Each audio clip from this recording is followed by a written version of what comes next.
Geoff, the VACC Industry Awards is open for 2018 and the presentation evening's on the 23rd of June. There's a new category for the restoration industry. Can you tell us about that? Yeah, restoration, David, as you know, is a big part of the industry, and a lot of our members that don't restore cars in the daytime actually restore cars at night and on weekends. At last year's awards night, a number of people came up to me and spoke about the Restoration Award, which we didn't have at that stage.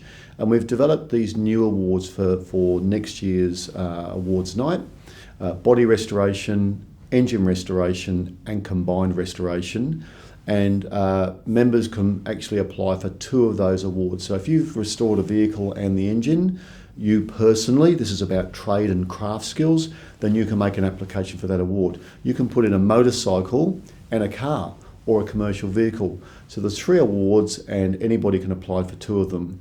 This award is about the skill required to bring vehicles back to life. And we're really interested in the story of this vehicle, whether it's a car or a motorcycle or a truck, dragged out of a hedge, dragged out of somewhere, and it gets brought back to life and restored back to the beautiful vehicle that it once was. That's what we're really interested in. I think it'll be a very popular award. As a matter of fact, we've got 1 application already in, but we really want to make sure that the industry are aware of this and they make an application for this award.